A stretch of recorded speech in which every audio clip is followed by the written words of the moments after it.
Usually that's when people start losing attention. Okay, maybe that's why the class time is 45 minutes. My objective in those 45 minutes or so is to share some of the research that I have done over the last 25 to 30 years. I also would like to provoke you in some fashion, which is this. Coming here, you might have seen my videos, you might have read my books, and some of you may not have heard about me at all. I mean, that's all possible. But the idea is to provoke you in the sense that something that you would be thinking, say if you hear the word Antiquity of Indian civilization, immediately you would have a number. And I want to challenge that number. Okay? So we'll start with this. So I'll go for 45 minutes as I say. Somewhat interactive. And question answer session is the best part. I love that. Okay?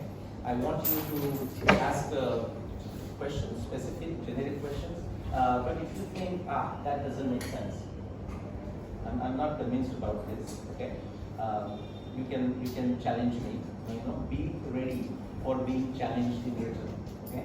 So that means you need to have a baptism. You can't just get out of it and just ask a question, and the burden is just not on me. The burden is also on all of us. Okay? All right. So let's start with the Antiquity of Indian civilization. If most of us Indian here, don't see any point in this.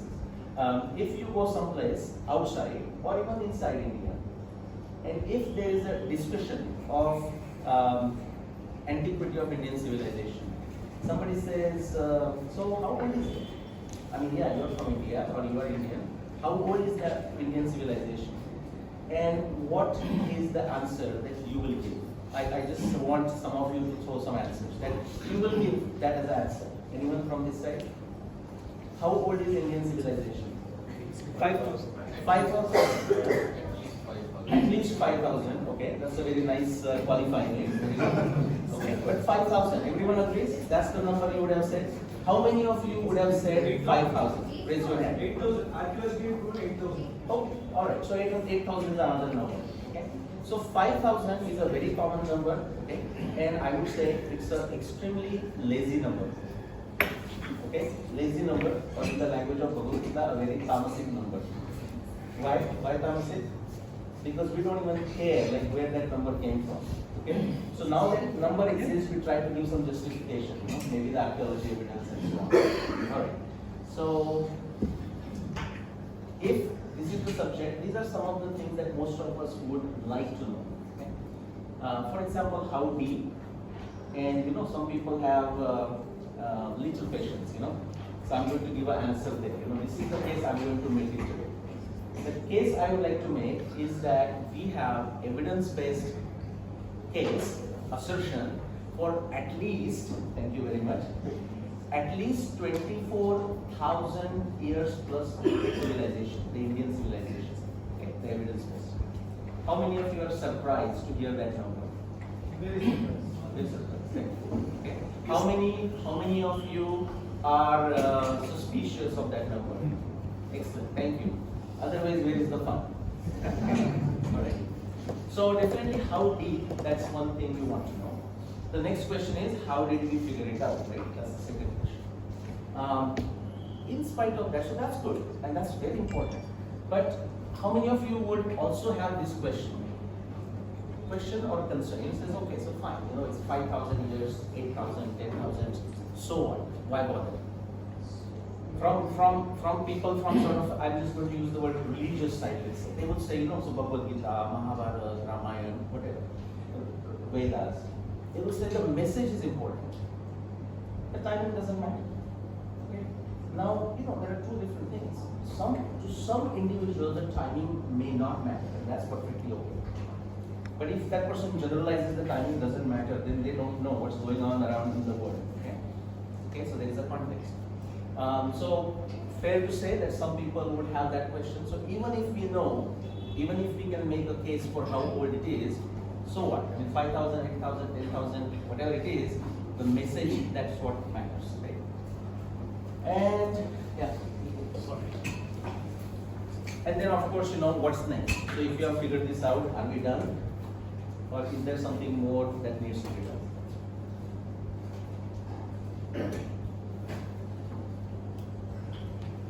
So I'm going to briefly try to address these 4 questions. Okay, how deep? So this is a quick summary slide of my 25 plus years of tenure. So let's begin here. Okay, this is where we are. That's today, 21st century. And on a Gregorian calendar, if you go back, you can relate to this 0. That's that BC, CE, AD, BC, transition here. And then notice the numbers are negative. Minus 5K, minus 10K, minus 15K, minus 20K. So that's what? Minus 5,000 or 5,000 BC, 10,000 BC, 15,000 BC, 20,000 BC. Everyone with me? Very important we understand. And then from 0, this is like a 2,000 years. What I did is, I started with one specific astronomy observation more than 25 years ago from Mahabharata. And that's where the journey started. I did not know where it was going to go. It was essentially just a personal curiosity. I said, I want to find out if this is true. And we'll briefly talk about it. So what I did is, I started reading Mahabharata. I extracted every single astronomy observation I could find. In fact, Mahabharata is very interesting in terms of stories and all the narrations. I wasn't paying attention to anything. I was going verse by verse looking for anything that remotely sounds like astronomy. Okay, so Tithi, lunar months, planets, moons, phases, positions, stars, sun, moon. Okay, if something was there, I picked it up. What I found is, now there are close to 300 specific astronomy related observations in the Mahabharata text. Now this is a science institute, and I'll show you the framework I used. I put them together in a scientific fashion. I tested one at a time, sometime together as a group. Okay, and all of them, like a jigsaw puzzle, solving a jigsaw puzzle, they pointed to one specific year. That year is 5561 BC, which means what? More than 7,500 years ago, the timing of Mahabharata. Then I did, this was 2009 to 2011. So I started in early 90s. I figured it out by 2009. Then it took me 2 years to solve the rest of the jigsaw puzzle and 5561 BC. Ditto for Ramayana. Now Ramayana is much smaller. If Mahabharata is like 125,000 verses, Ramayana is like 24,000 verses. Much smaller. I didn't know, what to expect. I started with Ramayana, and to my surprise, I found close to 600 specific astronomy observations in the Ramayana. Valmiki Ram. We're talking Valmiki Ram. And then again, same method. I looked at all them together like a jigsaw puzzle, and that led me to that 12,209 BCE as the year of Ram Ravan Yuddha. So Mahabharata Yuddha, Ram Ravan Yuddha. Alright? So that gives us the sheet anchor for our chronology. Okay? It's something that we have a substantial knowledge of our past. We have a lot of other narrations, like many Grantha, Puranas and whatnot. But they can be a confusing matter sometimes, trying to put it together. But Ramayana is like a one story about a specific time, same thing with the Mahabharata. Okay? So they do form the sheet anchors. And then beginning sometime 2016, so it's not that long ago, I started working on Rigveda, because now people said, okay, so you did Ramayana, and you did Mahabharata, you did Ramayana. Let's try, have you done something on Rigveda? In fact, the funny thing is, the instance is, I had just come back from India after giving a quick lecture to after this Mahabharata. And a professor in Boston, he called me, and he said, have you done any research on river Saraswati? Okay, and I said, give me 2 days, I'll tell you if I have done any research on Saraswati. The reason I did that is because while doing Mahabharata or Ramayana, I have done some circumstantial research on Saraswati. Why is that? Because Mahabharata has close to or more than 100, 200 specific references to Saraswati. So I had looked at them, but not as a river Saraswati, it was just a circumstantial byproduct. So I started doing Rigveda research in 2016. How many of you here have heard the name Srikant Talagiri? I know he has. Okay, very good, impressive. How many of you have read his book number 2, the Rigveda, the analysis? Nobody. I love that. You know why? I can bluff. What he has done is amazing work. Rigveda has 10 mandalas. Okay, mandala, and then within the mandala there is a sukta, and within the sukta there is a rig. Okay, individual richa. Based on number of different criteria, I won't go into that. He could define the relative chronology of those mandalas. So there are 10 mandalas, but they are not in the composed or compiled together in the fashion of 1, 2, 3, 4, not in that sequence. In fact, what he showed is the sequence is like the oldest mandalas of Rigveda are like 6, 3, 4, 7 in that sequence. 6, 3, 4, 7, 2, 5, 8, 9, and then after a long gap, number 10. And the suktas in the mandala number 1 are all over, from the oldest to the youngest. So I started, again, I tested in some ways, but I started that as my starting point. So relative chronology, I said, okay, Srikant Talagiri's work looks great. I did test it in 3 different ways, I won't go into that. But then I wanted to put an absolute chronology to it, at least directional chronology. And here is the guideline I used initially. I said, okay, Mahabharata, Ramayana, they both talk about Rigveda. In fact, they talk about Rigveda, Yajurveda, Samaveda. So definitely they existed in those times. Okay? And how far back I can go. I will not go into the details today, or we can get into a question answer session and we can talk about it. But I couldn't find anything in an astronomy sense that could help me decide the chronology of Rigveda. But what came to my rescue is that reversal theory. And based on that, I could show that the oldest mandalas of Rigveda, for example, especially 6, 3, 7, 4, 2, the portions of those mandalas at least are, listen to this, definitely older than 22,000 BCE. No ifs, no buts. Okay? Some of the portions are definitely older than 22,000 BCE. How old, we don't have evidence yet. Okay, I mean, I have some, but I'm not in a position to talk about it. But it's not just there, we need like to draw a line, we need 2 points. To draw a curve, we need 3 points at least. Okay, so it's not there. All right, so this is, if you just look at this, I have done my job actually, 24,000 plus years. Everyone follows? Okay, all right. Now, this is suggested by one British consultant, who is my friend. I also do consulting work. A good sense of humor. He said, now Nilesh, again this slide, you need to put the timing of European Enlightenment. Okay. And I said, okay, I know the term, but like where it happens. He said, he gave me the years. He said, go to Google, Wikipedia, So I just typed European Enlightenment. They give me the exact years here. Like, hey, it's assumed to be that. And what happened? So in our case, like in the context of India, like Sir William Jones, 1765, 1785 came here, discovered Sanskrit, discovered for them obviously, right? And from that what came, there are 3 dogmas that came. These are the names given by me, okay? The first dogma, the very popular, very famous, or infamous, whatever you want to call it, is what? Yeah, people call it clearly, I call it Aryan invasion dogma. Okay? If you don't believe, you go to YouTube, type Aryan invasion dogma or Aryan invasion Nilesh, you are going to get my plenary speech from IIT Chennai, okay, on how to falsify Aryan invasion theory. But something else has happened. See, the methodology that they used here, unfortunately, that methodology has also seeped into Indology studies. Okay? And when I'm talking of Indology studies, I'm not talking of Indology studies that are kind of necessarily anti-India, if I can use that word. But even the pro-India Indology studies are also seeped with this methodology. So there is something else that has come up. I call that Yuga dogma. Everyone knows how old or how many years in a Kali Yuga. Anyone? 5. Hold on, one at a time.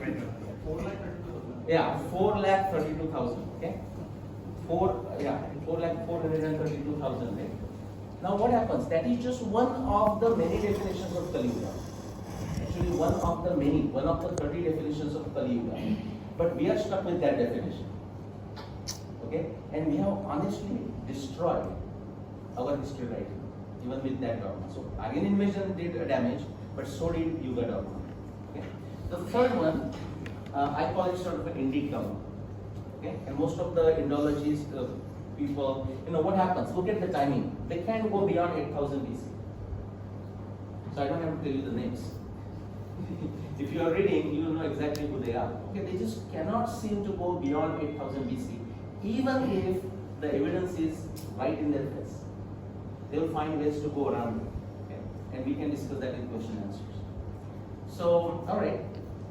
So is it at least show us where the European Enlightenment is. All right, just quickly. So those are my 3 books. That's how they look on Amazon.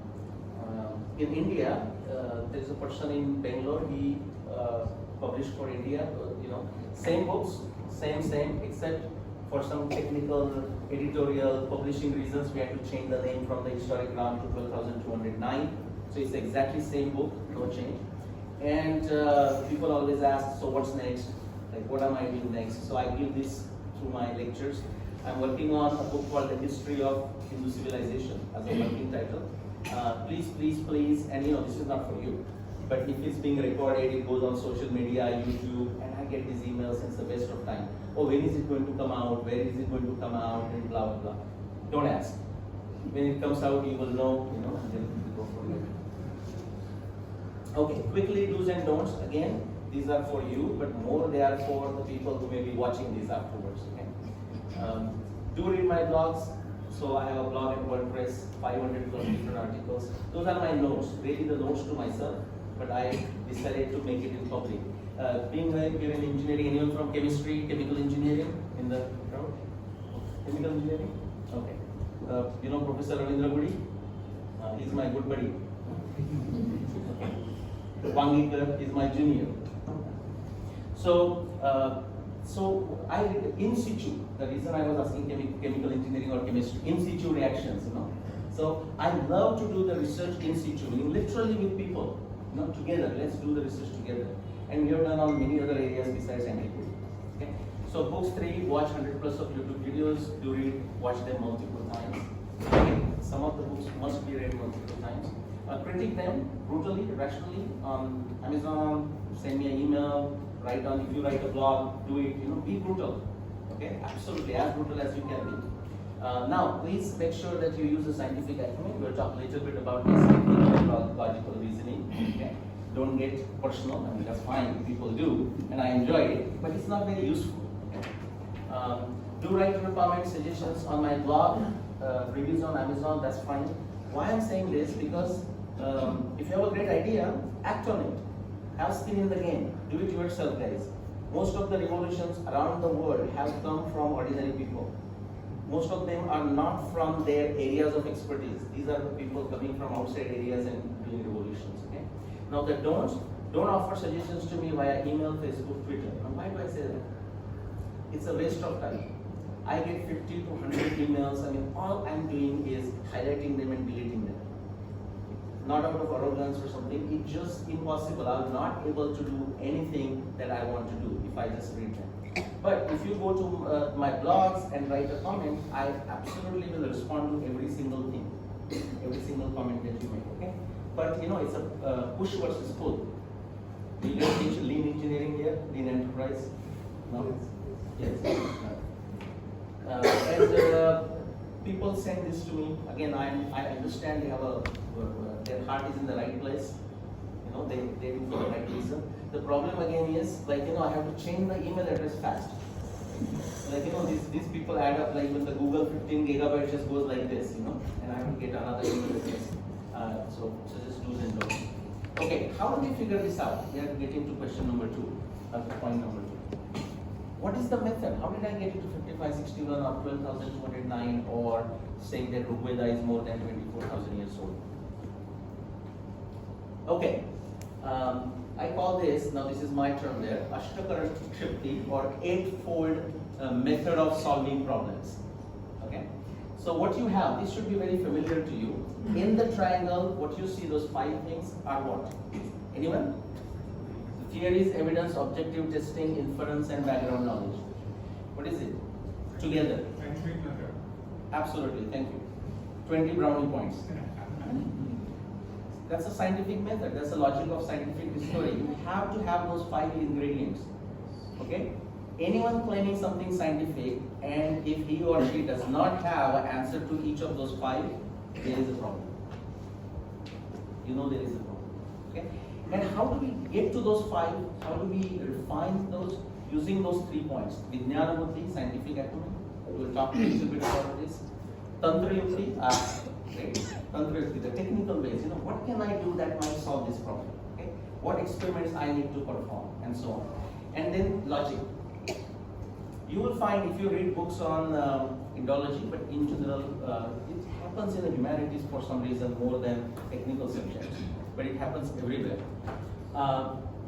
We'll get into question answer. Sometimes they do a wonderful job. Archaeology is a good one. Anyone archaeologist here? No, they don't want to identify now maybe. Archaeology is a hard one.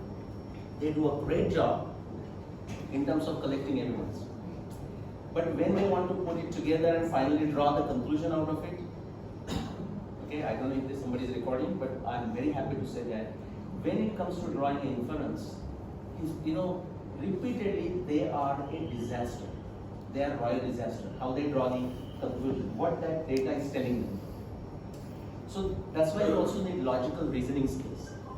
So just a good experimentation is not enough, good research is not enough, good data collection is not enough, but how you draw the inferences from it. So these 3 are very, very important.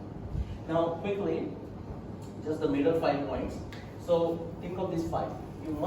You have a problem here based on the evidence, what you see. Okay, you have some data point, natural phenomenon, experiments, evidence that does not match or is not explained by existing theory. Okay, so to solve that, what do? You propose a theory. Okay, you propose in such a way that that theory solves this problem. Are you with me? But we are not done. Then based on that, we have to find a way to objectively test that theory. When we do that, then we can draw an inference. And we do all this business in the context of some background knowledge. Everyone follows that? Okay. So let's see how I apply this. Now, as human beings, as mortals, the truth is out there. But the best we can do is the best approximation to the truth. Just as a metaphor, suppose you want to climb Mount Everest. Not you, but just imagine a blind person wants to climb Mount Everest. What would happen? The person is going to go up, climb, possibly maybe first fly to Lukla, and everyone knows where that place is. Kathmandu, then Lukla, Namche Bazaar, go to the base camp and start climbing. But what can happen is, if that blind person goes up certain spot, and then now he or she goes on every side, all 360 degree, and it's going down. The person may conclude that he or she must be on the top of Mount Everest. Are you with me? But the person could be on the top of a small hill, for all it matters. So the best we can do is approximation to the truth. Even if we reach the truth, we are never 100% sure that we have reached the truth. Everyone follows? So what we have then is essentially the science is about more likely versus less likely. Okay? Whose theory is better? Everyone with me? Or you learned something else? Key characteristics of a revolutionary theories are these. Okay? They solve the problems not solved by other theories. I'll walk you through the most successful theory of science in like 2 minutes. They preserve the successes which is not been falsified by someone else of past theories. They make new predictions. Now this is very important. A revolutionary theory leads to new predictions. Okay, something that's been not done by other theories. And by luck, some of those predictions are actually come out to be true. That's like a wow. Eventually that theory may go back, may be falsified. But initially that's exactly what happens. And the last one, there are many, I just picked 5. They lead to higher problems of greater complexity. Okay? If somebody comes up with a theory and you say, guess what? I've solved all the problems. Yeah. You should say something is wrong with it. Actually, when you try to make a very complex theory or effective theory, it leads to more problems. And that's not a bad thing, that's a good thing. That's how we make progress. The most successful theory in science, cosmology. Okay, some of the names would be familiar to you. So let's, there are these criteria in the first column. Then we have these scientists here, or people who theorize. Let's start 2000 years ago. Ptolemy, everyone has heard the name? Ptolemy. So in a simple language, now this is very important. What was his theory? So I don't know. Well, in a simple language, the theory you should be able to explain in a simple language. Otherwise, there is some problem with it. What is? It has to be universal. What was his theory? Earth is at the center. Second column, right? Earth is at the center. Everyone is rotating around the Earth. That was his theory. Okay, that worked for many years. In fact, around 1500 years in the West, right? One of the key things was like their epicycles and whatnot. Now, Copernicus came, and what did he say? Sun at the center. Thank you. Okay, you could take a guess or you can read. Okay, so sun is at the center, and everyone is rotating around. Okay, I'm simplifying it to 1000 levels. Okay. Now, what happens when that happens? Something happened, So look at those no, and then yes, and so on. But something very interesting happened here. Those epicycles went down. The model got simplified, and that tells you that you are going in the right direction. Okay. Then came Kepler. What did Kepler say? He said, sun is center, fine. That's good. Something else.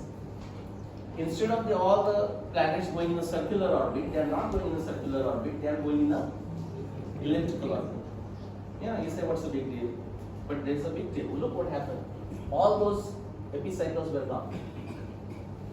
Okay, the very complex structures that we had to do to explain the motions of the planets. Now, what did Newton do? Newton said, this is all good, okay, but I can explain why they go in a elliptical orbits. Okay, and some more progress. Something else happened with Newton here. See, I told you that the revolutionary theories make new predictions, and some of those predictions come out true. That did not happen until this point. Now it started happening. Okay? And we can go to Einstein. Do you think Einstein is the last word? No. Did Einstein explain the theory explains everything? No. So that's a good thing, okay? We can agree on that. Okay, so now I'm going to apply this to Mahabharata. Okay? We are not going to do it for Ramayana, we won't have time for that. So I'm going to show this for Mahabharata and then say ditto for Ramayana, ditto for Veda, little bit few more slides and then get into question answer. 5 things. Theory. My theory is that all astronomy observations, remember I told you 300 plus, all astronomy observations of the Mahabharata text are actual, factual, visual observations of the sky of Mahabharata times. Everyone with me? Simple enough? Right? Universal statement.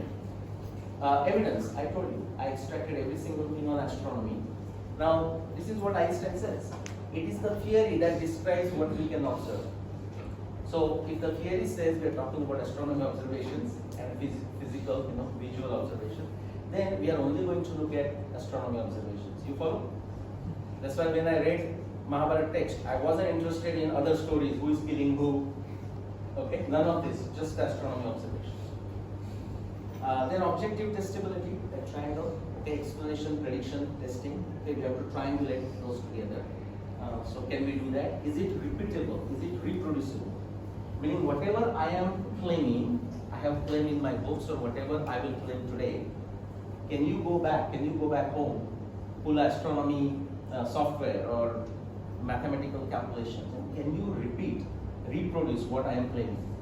If you can, then there is some substance in what I am saying. Otherwise, if only I could see but you cannot, there is a problem. Okay? Logical inference, we talked about the Tarka Shastra, bringing it together and are we drawing the inferences in a correct fashion. And the background knowledge. Everyone understands law of parsimony. We should be able to explain more and more with less and less. Okay, that's what the science is about.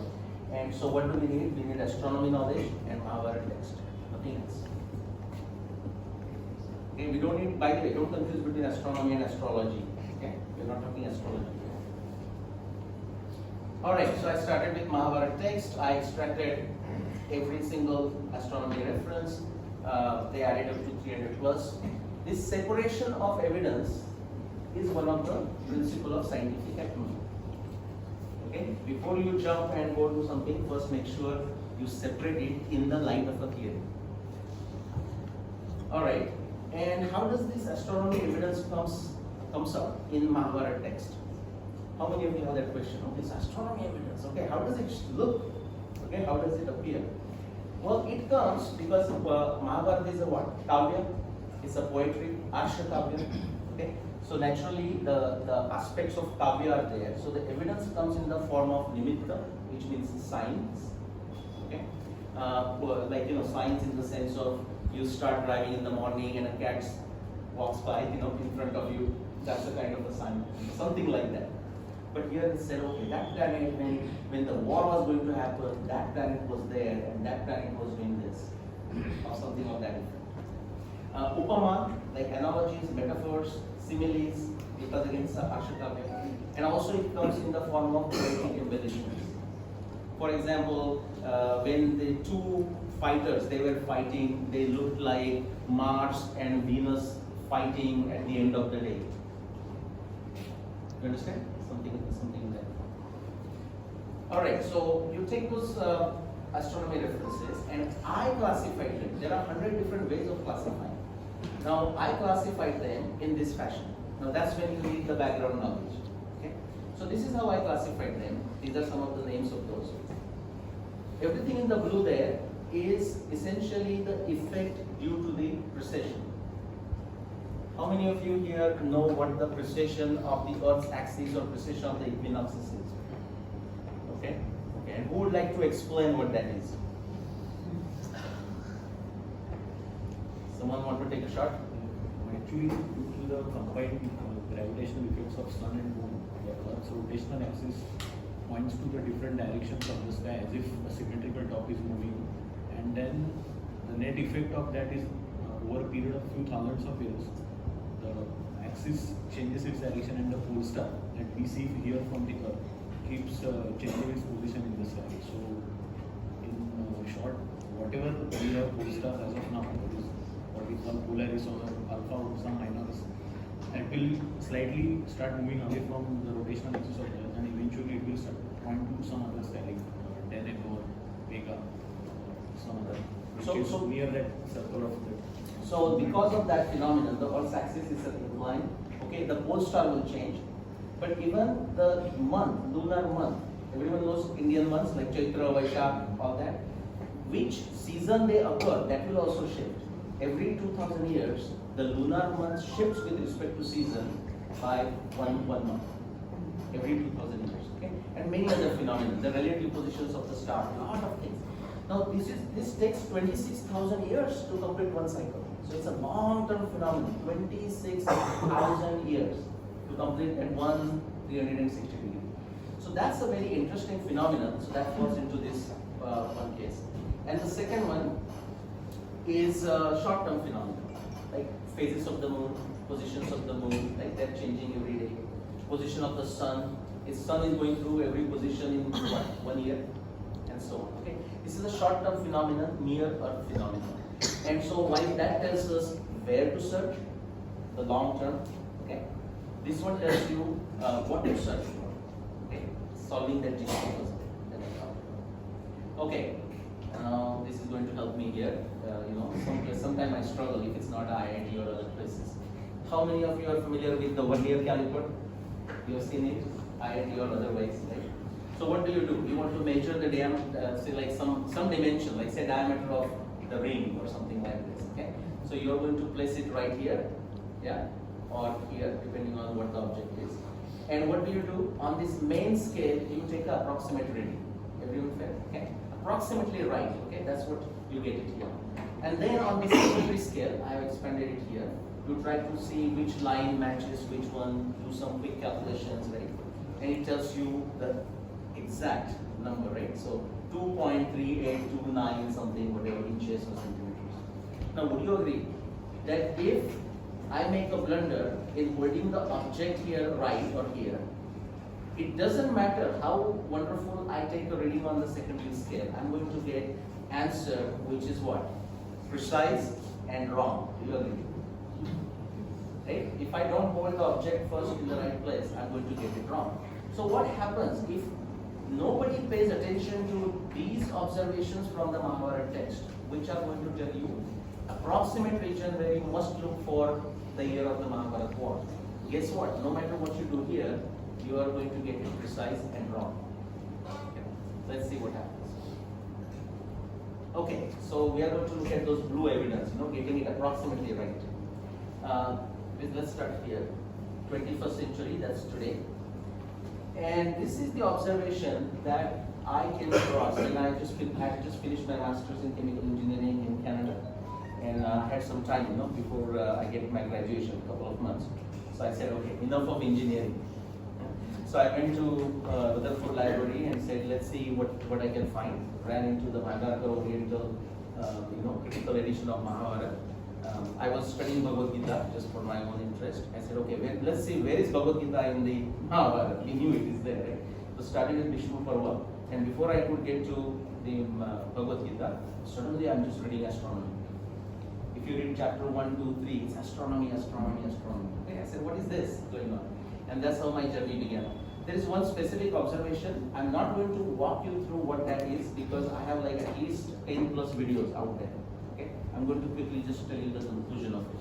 What that said, and just to give you a background, Vyasa in the Mahabharata, just before the war begins, is saying to Dhritarashtra that there are so many these signs are showing up. Not a very good thing. We should try to see if we can avoid the war. Maybe just as a scare tactic, to see if they can back it down.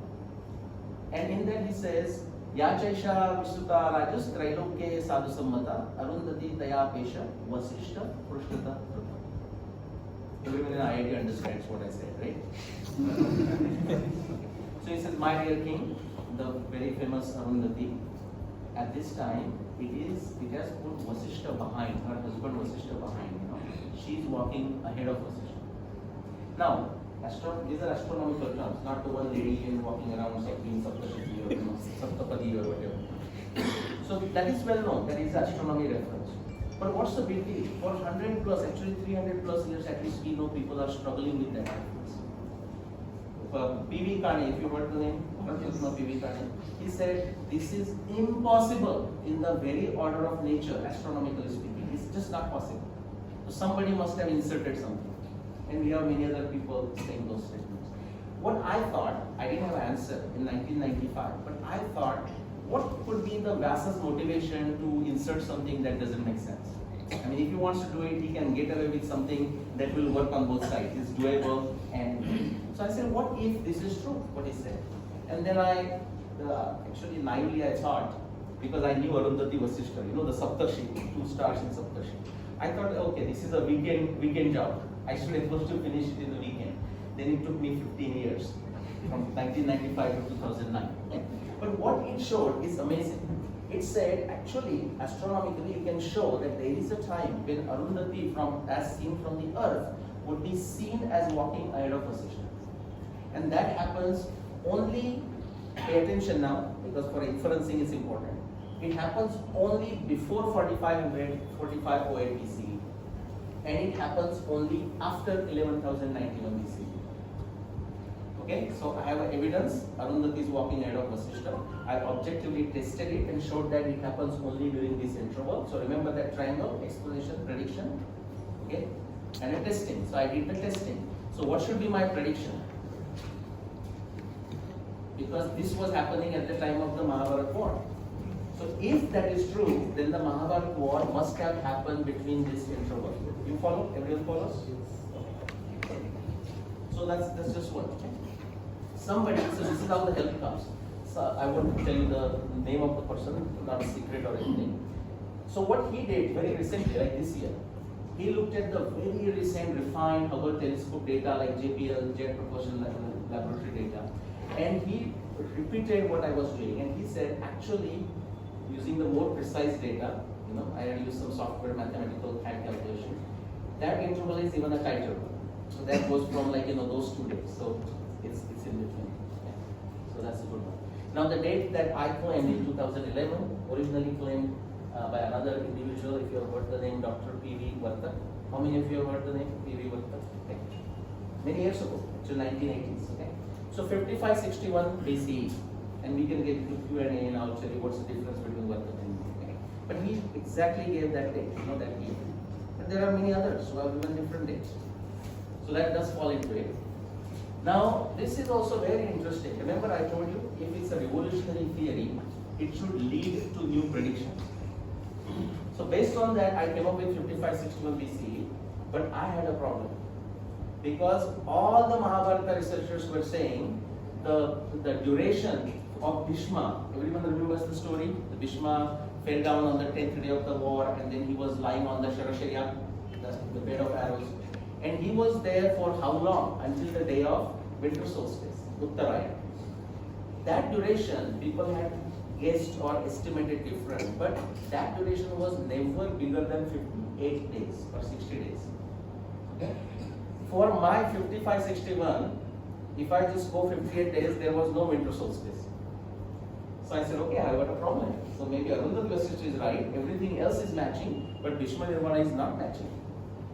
Because every other researcher was saying 58, that's it. And you know what I did?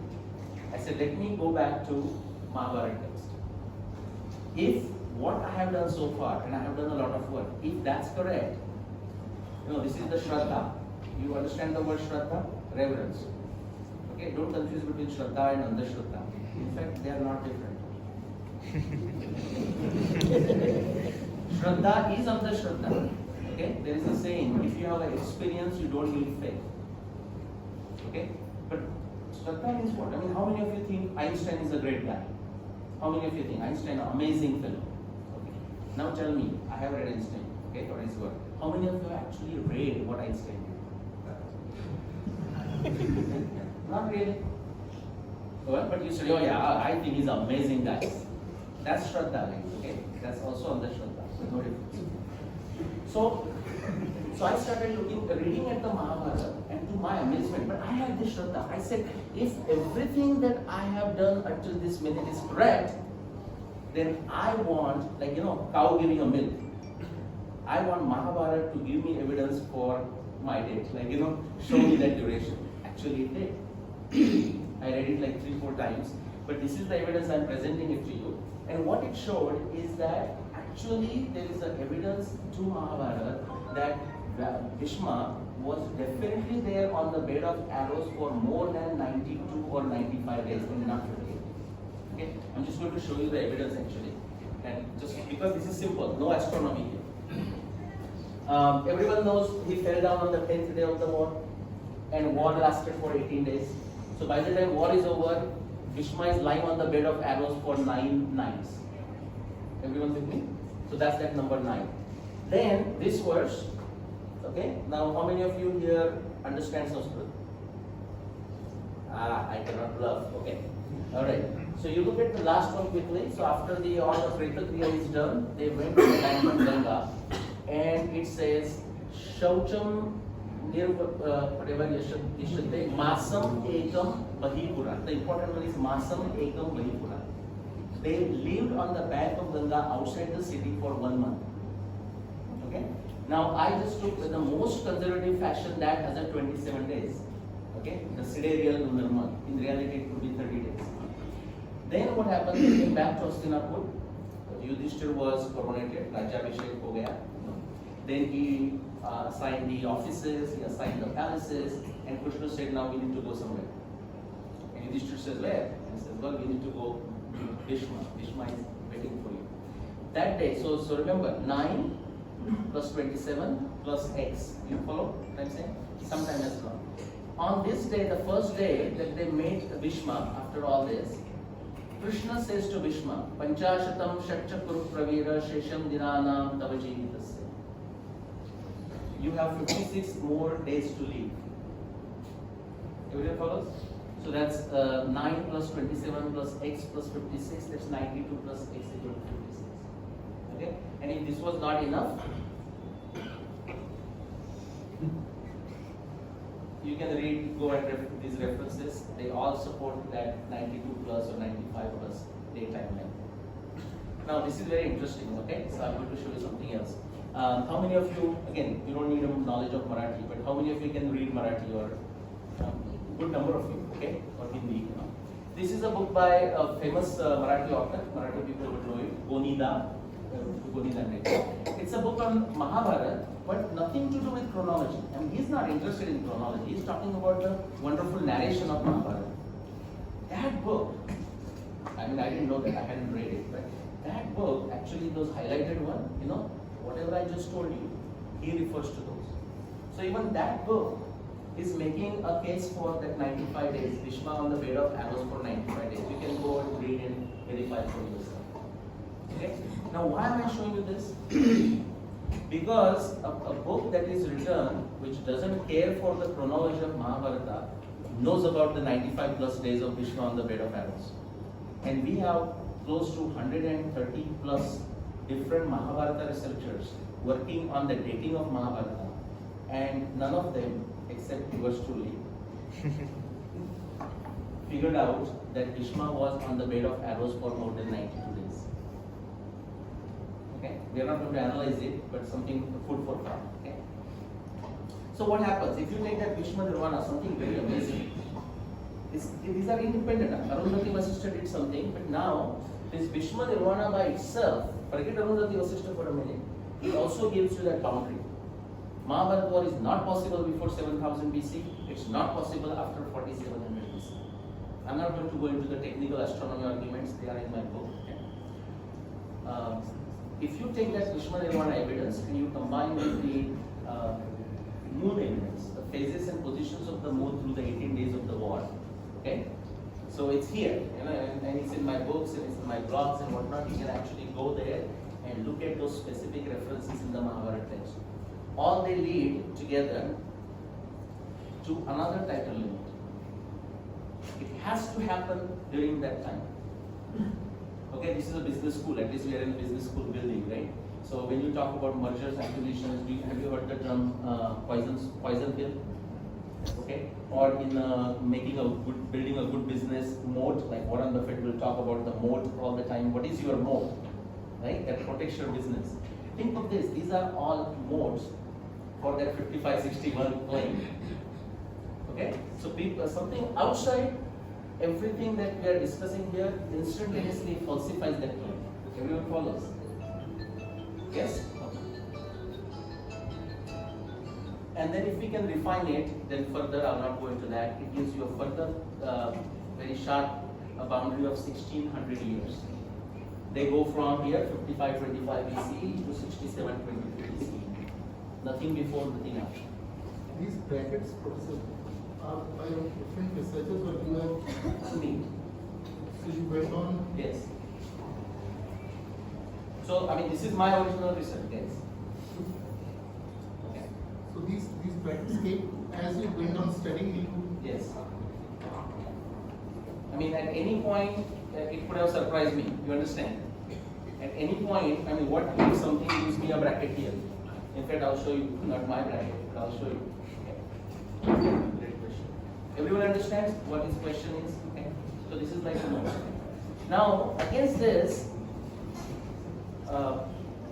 majority, like close to out of 130, like 60 people are here. Okay? Anyone want to guess what this could be? I just put it broad out a little bit. Huh? After the Harappan and Indus civilization. Yeah, so Harappan civilization is kind of draws them, hey, where is the archaeological evidence, otherwise so on, something else. 5,000 years. 5,000 years, and where does that come from? Kali Yuga. Yes. We talked about the Yuga dogma. Okay? Kali Yuga. And that reference comes from another text, not in the Mahabharata, but I'll not go into that today. So huge, everything falls here. Everything falls here. Okay? So now what is this? You know the street light effect, metaphor of that? A person, a drunkard has lost his coin, and the police officer asked him, Why are you, okay, I'm looking for my coin that I dropped. He says, okay, where did you drop it? He says, like, 2 blocks away from here. The police asks, why are you searching for it here? He says, because the light is better. Okay, so I mean, that's essentially the problem. So I'll skip that for now. Now, I want to show you one more thing for the Mahabharata case. How am I doing on time? How long I can go? Another 15 minutes? Sure. And then we'll do questions. So, what is important to understand is this. Some of you may have solved this already, okay? There are 20 segments like this. I mean, IIT, JEE, and I'm sure, so that's a piece of cake for you. 30 seconds, I'll give you 20 seconds. Each segment here, now I have got 7 squares of the same size. If I ask you to remove any three segments and reapply them meaningfully and turn them into 5 squares of the exactly same size, how many of you think you can do it? There are 20 segments, like this is one segment, 1, 2, 3, 4, so on. You can remove any 3, reapply them back meaningfully to that piece, and turn them into from 7 to 5 squares of the exactly same size. That's what you see right now. Yeah, you can do it, right? Very good. Okay. If he gives the answer, then you won't think I'm a smart guy, so I'm going to give you the answer. Okay? Okay, so for example, say you may remove these 3. Okay? So it looks like this. Okay, now we can reapply. And I got 5. I'm just using this as a metaphor. The evidence of Mahabharata is given in a complex fashion. It's not given in a simplistic fashion. So if you say, well, okay, how can planet Saturn be in a 3 different places across 27 nakshatras? That's impossible. This is all useless stuff. You are not going to solve it. You are not going to solve the equation. Okay? Now Mahabharata says that. Everyone knows the story. You can take that as a metaphor or literally true. It doesn't matter. Okay? That Vyasa was ready to write, and he wanted a good writer. Yeah? Who did he invite? Ganesh. You know the story. And then Ganesh put some condition, right? What was the condition? Huh? In one sitting he will do it. He should not stop. He should not stop. We should not stop, right? So he tells Vyasa, hey, I'll do this, but you should not take time. You should keep me busy. Yeah? And then Vyasa puts a condition. Without understanding, you cannot. Very nice. Vyasa says, okay, I can do that, but you cannot write even a single letter unless you understand what I'm saying. Okay? And in that context, now we can take that as a metaphor, it doesn't matter. It says, Grantham Granthi Tada Chakre Munir Gudam Kutuala. The way the text, the Grantha is written, okay, is full of curiosities, it's full of mysteries, and Granthi, it has twists in it, okay? So it was done in that fashion. It was deliberately put that as a puzzle, like our Rubik cube and whatnot, something like this. Okay, so Earth at the center, like not at Ptolemy's Earth, like the way, because we are seeing from the Earth, right? So just to give you a flavor of what kind of astronomy evidence we are talking. So there, this is the Mrugashrisha Nakshatra number 1, I gave a number 1. And there are 27 nakshatras, 28 nakshatras like this. Okay, so there it's saying that Saturn, everyone notices Saturn, there Shani. Okay, so Bhagam Nakshatram Akramya Surya Putrena Pidate. Saturn, planet Saturn is afflicting Bhaga Nakshatra, Purva Phaguni, Uttara Phaguni. Okay. Before I show you, let me ask you, how many of you have a decent knowledge of astronomy? Decent, not too complicated, okay. So suppose you are writing today a text like a Mahabharata and you want to record the things of today's time. So that people say 10,000 years from now or 7,500 years from now can figure it out when it happened. What are some of the interesting things you might document about planets? A special position. Time of moonrise, Also, position, time. what other planets? Eclipses, yeah, eclipses interesting. Conjunction, very good. Who said that? Conjunction, something else. Seasons. Color, the planet doesn't change the color, but yeah, but you mention it, right? It's colored planet. Wonderful. Is anything planets do something interesting? Who said that? Retrograde. Okay, so he's IIT alumnus. He doesn't get brownie points. Okay. Okay, wonderful. Retrograde. Okay. So you can even before looking at the evidence, you can almost predict. Are you with me? What kind of evidence might be captured? Just see the amazing part. So here something else. Okay. So there they use the word vakra, but what we consider vakra in the retrograde is not how Mahabharata looks at it. That is again my original contribution. I'll not go into that today. But here the verse comes Madhaswangarapo vakra, Angara, Mars, red color. Madhaswangarapo vakra, Shravanencha, Brahaspati. Here. This is Nakshatra Shravana, that's a Brahaspati. Then it goes vakra again, Mars. Retrograde cannot go twice, but vakra means something else. Krutva Chandarapo vakra, Jeshtaya Madhusudana, Anuradha Praptete, Maitram Samshayam. Okay, that's exactly what it did. It went vakra there, whatever that meant. Then Nunam Advayam Krishna Guruna Samupasitam Visheshena Varshneya Chitra Pediyate Graha. Now the same planet was afflicting Chitra, number 10. Okay, now these two planets, Jupiter and Saturn, they were going retrograde. Now when planet was retrograde, what happens? Something interesting they do. They become steady in that region, they kind of may go backward and go forward. Anything else? When a planet goes retrograde, especially Mars, Jupiter and Saturn, They appear brighter than they appear brighter. Okay? Listen what I'm going to say. So, yes. Samvatsara Sthainancha, for up to a year, Samvatsara Sthainancha, they become steady. Gruha Prajvalito, Samvatsara Sthainancha, Gruha Prajvalito, they become brighter. Where? Vishakaya Samipasto, Brahaspati Shanaischara.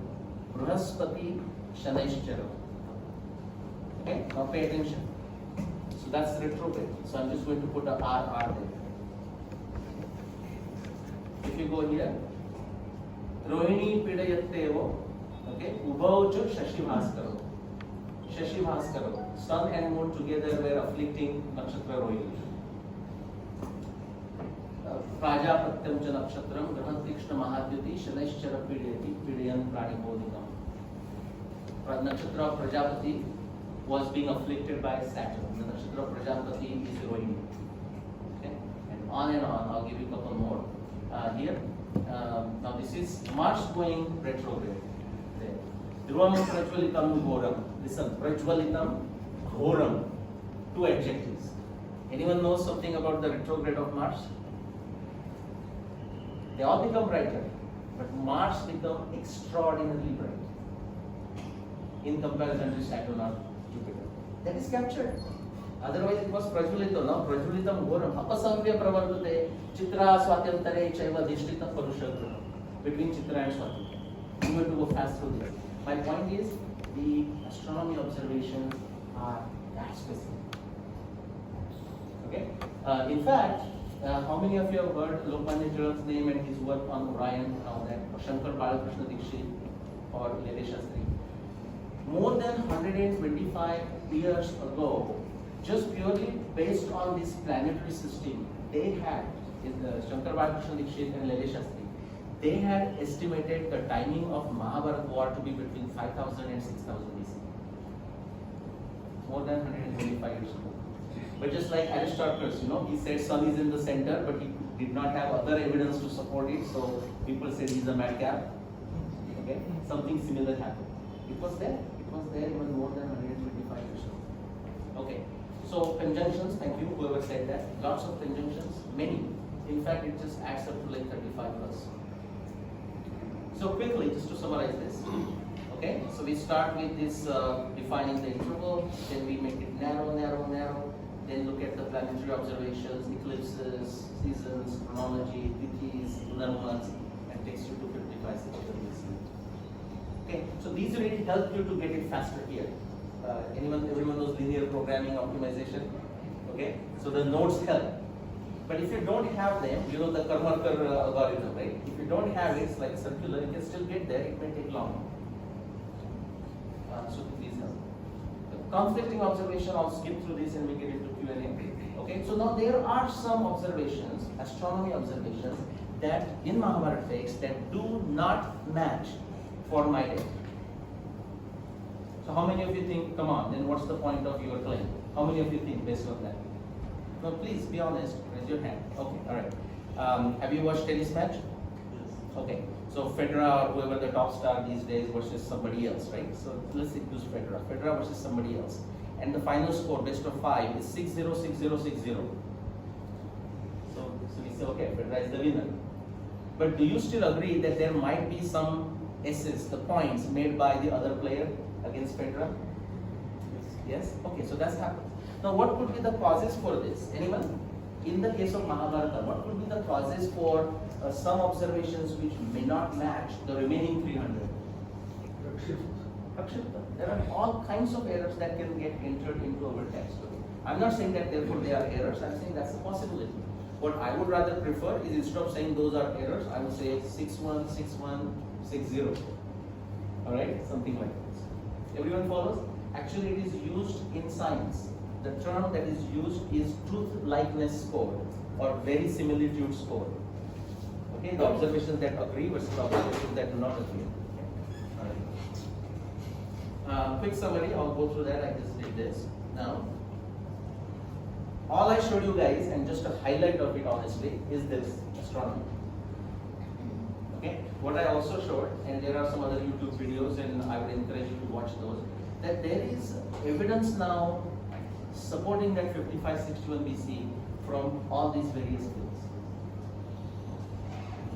Okay, and some of my videos, not all the evidence, but some of the evidence is already been discussed by me in other lectures. What this has to do with that? Now, those of you who know that there are many other astronomy claims, I mean, not astronomy, claims for the year of Mahabharata war. Anyone knows other dates besides 5561 BC? A very specific one, not like 5,000 years. Very, very specific years. 3136. Huh? 3136. 3136 BCE. No, nobody knows. There are 130 different dates, guys. Okay? The beauty of 5561 BCE, and I would say humbly, but my research, the 5561, is this. The beauty is not this one, guys, that all this evidence matches. The beauty is here.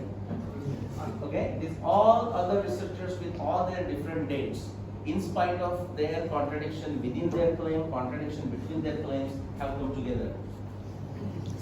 Okay? So those are the years. And you know, I mean, you go in social media, guys, follow this, and they are praising each other, you know. He says, but do you agree? You know, somebody says, Arundhati went ahead of Vasishtha only on one day in 3136 BCE. The other person says, wow, that's a great thing. And I asked that person, what is your date? 3067 BCE. So your date is gone, right? He says, no. What's the difference of only 70 years? Okay? I mean, there's a logical problem. You understand? There are not two Mahabharata wars. Right? Some person really zapped me, you know, one time. I was giving us a metaphor, the example of like Lokmanya Tilak, Savarkar and Gandhi coming together and discussing Swarajya in 1923. And I said, is this statement true or false? How many of you think this is true? Lokmanya Tilak, Savarkar, Gandhi came together and discussed about Swarajya in 1923. True or false? False. Why? Tilak passed it. Okay, I said, guys, just so this is how we use the logic. He said, 5 साल से क्या होता है? 3 years not a big difference, you know. I mean, literally, yeah, this is an answer. So that's our summary. Ramayana. I'm not going to go through that, but essentially a lot of evidence. I started with astronomy, but there is a lot more evidence that does that. Same thing with Rigveda.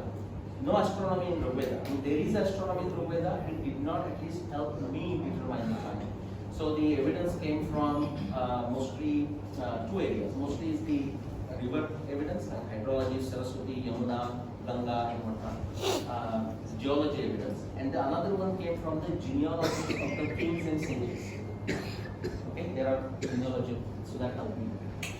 Alright, so quickly, so what? Why bother? My question to you, I'll give you some answers. So chronology, okay, TK, chalo, itna word ho gaya, but what's the big deal? Why we should care about chronology? You know the date. Hidden agendas, hidden agenda of others, right? Okay, what else? In fact, it is something to feel proud of. What I'm reading about one of the books is starting from the times of Veda and Harappa, there is a continuity of culture. What we are seeing today, what we are observing today, is something that was observed even in those very clearly available archaeological evidences of Harappa. Probably we will go back to these Veda times also. Yeah. So okay, so it tells us that we have a long culture, and to some extent there is a pride. I understand absolutely. I mean, I agree with you. Now, what do we do with that pride? I'm not asking in a sarcastic way. I'm just saying, okay, what do we do with that pride? Actually, our identity is our collective experience of the past. If I distort your perception of the past, I can distort your perception of yourself. Absolutely, of present and also for future. Okay, if people tell you, I mean, I live in America now for 30 years, and people tell me, in the Indian circles, some discussion will go on, heated discussion. It says, what you guys, I mean, the fellow is also Indian, and that's perfectly fine. But it says, what you guys have discovered, not even a single light bulb. Fortunately, I was saved. I worked for General Electric for 16 years. But we haven't even singly done this, and so on and so forth. And I'm not sure that is saying anything wrong. Okay? But that's the perception. That what have you done? Actually, there is so much that you can see. Okay? Again, that's a different lecture. So, just quickly, I made few things. First thing, because we can. That's my answer. It's not the best answer. But like we want to know the truth. Isn't that something fascinating? I mean, we just want to know what's the truth. I mean, did Mahabharata really happen? If it happened, when it happened? I mean, just like anything else. Okay, so just because we can, we will do it. Now, we are not stuck with it. Suppose if we cannot exactly figure out when something happened, so be it. But if we can figure it out, why not? Okay. But there is more important thing, and you refer to it, and you refer to it. We can give a better response to the emotional, dull, tamasic, misleading arguments of others. Okay, you don't have history. And if you watch my other lectures, if I ask you Sushrut, everyone has heard the name Sushrut? Say Sushrut, okay? How old is he? I mean, how long ago he was around? Huh? 280. 80, 280, okay? Any other number? So if you don't know the answer, what are you guys going to do? So when was Sushruta? What do? You don't know the answer, what do you do? Google it, right? And Google is going to tell you 600 BC. Google is going to tell you 600 BC. I mean, if you go to YouTube, you watch, we have made a 10-part series in English and also Marathi, okay, on this. I presented that at Oxford, on the social Samhita. But you can actually use the framework of this chronology to solve some of the problems like this. Do you know what I showed? On Sushruta, 600 BC is what Wikipedia says. Sushruta is at least as old as 6000 BC. They forgot 1 0. Okay, at least 6000 BC. Strategic, national, I mean, that's what we're talking about, the hidden agendas and whatnot, okay? Again, the global interest and whatnot. Increase happiness, eliminate, minimize miseries. Now, where do they come from? Again, some of the things that he talked about. If somebody can make you successfully feel inferior, it's amazing how you will carry it with you. How many of you have watched the movie Matrix? Okay, we are in the Matrix. Even the person thinks, no, nothing bothers me. I don't believe those days. Okay, and then you ask, okay, what year you were born? The narrative is so deep. Okay, the non-Indian narrative is so deep that we are surrounded by it. Okay, how we think and so on and so forth. This one I took the term from the Shaddarshanas, but I don't have time, so I'm not going to go through it. Because truth matters and so does bliss, Atmadnyan, Brahmadnyan, know what it says. Satya doesn't matter which one it is. For example, if you want to earn money, what they will say, find different ways. You can do a job, you can do a business, you can do consulting work, right? All kinds of agriculture, you will do it. Same thing, if you want to get the Brahmadnyan, what Upanishad says. So, Satyena labhyas tapasa yesha atma. If you want to understand Atmadnyan, start with learning the Sat, meaning the truth. It doesn't say truth about what. That is left to you. Shreya, Sodharmo, Viguna, whatever interests you. That's why you will hear the terms, like Varahamir says, if you want a moksha, you must understand astronomy. You should be be scared, right? He was into astronomy, but he could sense it, he could experience it, his bliss through that. Okay? All right. Quickly, last points. A scientific foundation for the growth of future research. I gave you example of social samhita. Okay, that can be used for many others. A chronology foundation for comprehending Indian civilization, world civilizations. See, once you start going back, there is no us versus them. Okay, I mean, look at my lecture at Purdue. I have shown the connection, and I'm not the first one. Connection between India and South America, going back 14,000 years. Okay. Ancient science, technology, medicine. I gave you example of Sushruta that applies to astronomy, that applies to agriculture, that applies to medicine. If you think Kumbhakarna, the case of Kumbhakarna sleeping for a long time, that was just an exaggeration. Think again. There is a well-known disease now known as Klein-Levin syndrome. Okay, that you can match.